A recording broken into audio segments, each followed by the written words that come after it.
What's up, y'all? I'm out here at the range, as you can see back behind me, on what's been a swampy old day. Luckily, the clouds have been covering up the sun, but it's starting to peak out here and the temperature's rising up a little bit, soaking wet out here. So I'm sweating like a pig, but I've gotten a couple of tests done so far and I got one more on the agenda. It should be some interesting 357 mag. So of course, we got our jelly contraption ready to roll with a couple of chronos and 2 blocks of gel. Now I have done a couple of tests again, but they both stayed at the backside. This front half is completely clear, so no problem getting this one done. Heavy clothing barrier up front, of course, with the layer of denim, fleece, and 2 layers of cotton t-shirt. And what we got here is some stuff that I have tested before, the Hornady American Gunner 357 125 grain XTP.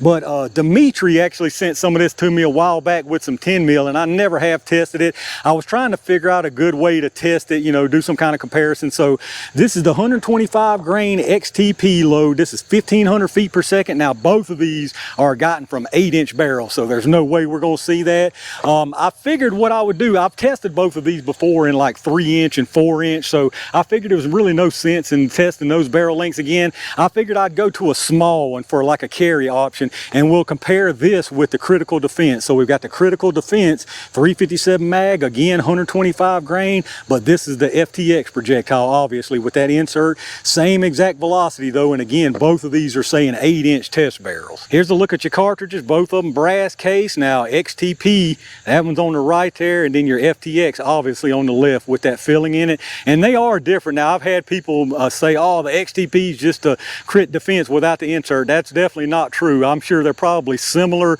but they are completely different projectiles. And once again, like I mentioned, my test tool today is going to be my Taurus 605 with the 2-inch barrel. So it ought to be pretty interesting to see what these things do out of the 2-inch barrel and which one performs better. Let's get it all set up and see what they can do. All right, let's see what kind of numbers we get out of these things. I'm gonna do a 5-round average from each one. We're gonna start with the XTPs first, American Gunners. Now you will see multiple readings from this radar. Your large number right here is at the muzzle, and then you've got 5 across the bottom. The first one there is set for 3 yards, which is roughly where the gel is here at 10 feet. And then I've got the other set for 10, 15, 25, and 50 yards. Now remember, both of these are saying 1400 out of an 8-inch barrel. So definitely not gonna see that from 2-inch. I mean, we're probably going to be down to around 1,000 if I was guessing. Maybe won't lose that much because it's a Magnum, but let's see what we get. Ooh, that's rowdy for sure. 1192, 1218, 1206, 1205. Ooh, that's a teeth rattler right there, and another 1205, so definitely some stout stuff. Let's check out the average. All right, our 5-round average right there was actually 1,205 feet per second. We had an extreme spread of 26 with a 9.2 standard deviation. 1205, that's definitely spicier than I thought it was going to be, and 125 grain projectile, I think is a pretty safe bet. We're going to see some good stuff right there. Let's get it reset and see what the critical defense does. All right, let's see how this critical defense compares. Same thing, 1400 is what they're calling for, so hopefully we'll see around 1200 like we did right there. Let's see what we get, y'all. They don't feel as strong.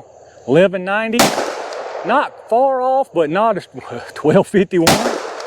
Maybe it's just got a different recoil impulse. 1231, uh-oh, that was strange. Let's try that again.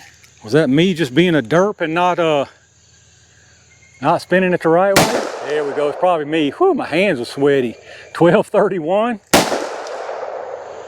I think I just had it rotating the wrong way being a derp. And 1221, so a little spicier right here. Let's check out the average. All right, just a little bit spicier here, but probably just random. It's well within the extreme spread. We had a 5-round average of 1,225 feet per second. Extreme spread this time was 61 with a 22.3 standard deviation. So 1225 here, and if you remember on the XTP, it was 1205, so 20 difference in between them. That's within this extreme spread right there. So they are virtually the same, just with different projectile. All that being said, I think both of these are going to give us some good stuff in the gel just based off of these numbers. Well, let's get everything reset. Y'all know what time it is. All right, y'all, it's plain or jelly filled jelly time. I'm gonna put 1 of each type into the gel down here, starting with this XTP first. Again, I think we're gonna see some good stuff from both of these. Really what I'm curious about is how much fragmentation and how much penetration. All right, that's definitely some spicy stuff. Let me go see what we got.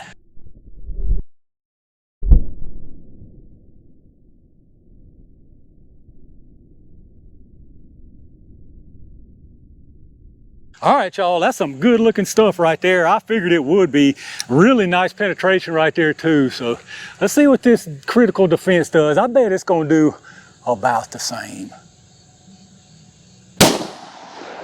All right, perfectly placed. Let's go check this stuff out.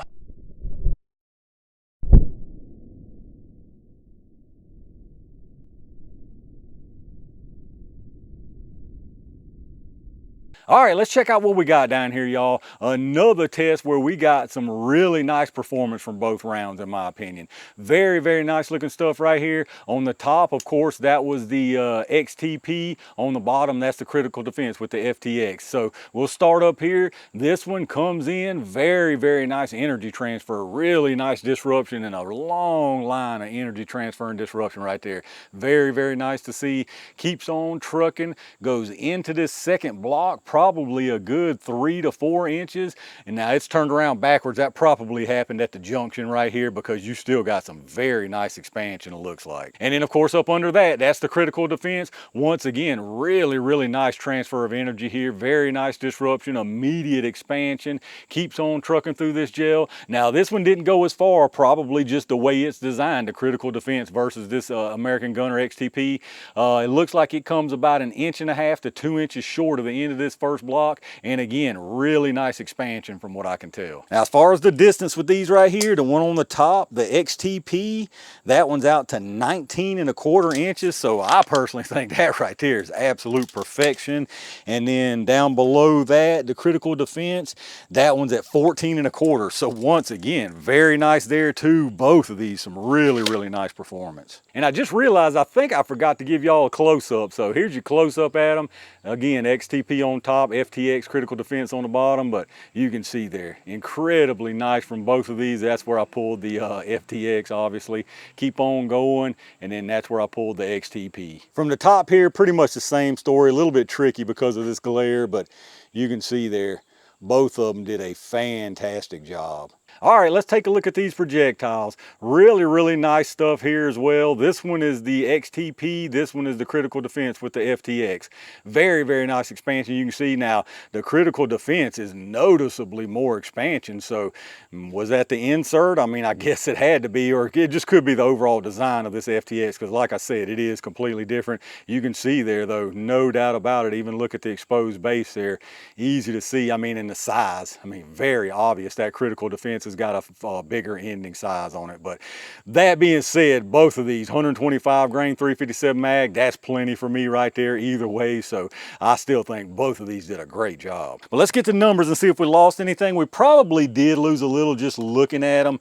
They both started at 125. That one's actually at 123.6, so probably a couple crumbs lost there right there. And then the critical defense is at 124.6, so maybe a little loss there too, but could just be manufacturing tolerances on both. And then as far as the sizes, we know we're going to see a difference here. So the XTP, you got 425 and 441, so not a whole lot right there, but again, I think that's plenty for a 357 125. And then the critical defense here, you got 510 and 525, so obviously more right there. That's pretty much about the same size as what we saw from that 115 9mm I tested on the previous test. So there you go, y'all, the Hornady 357 mag American Gunner XTP versus the critical defense with the FTX. Really nice performance from both of these. I guess really this is going to be kind of what philosophy you subscribe to when it comes to EDC and self-defense ammo. Are you partial to a little more in the penetration department, expansion?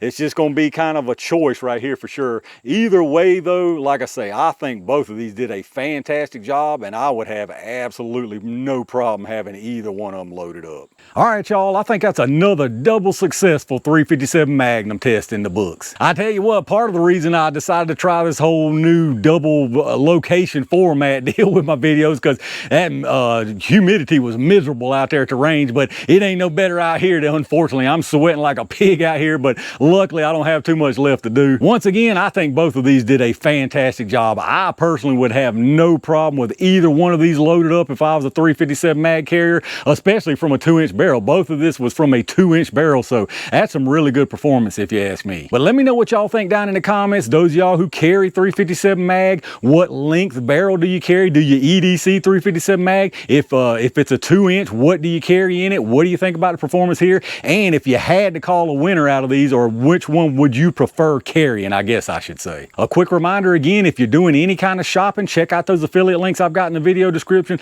Lots of really good stuff down there, and anything you pick up helps the channel, so I really do appreciate that. Big thanks again to all my Range Gang members and every single one of y'all for supporting the channel. Got one more test planned for right here, so make sure y'all stay on the lookout for that. And in the meantime, stay safe, stay prepared, and I'll see you soon.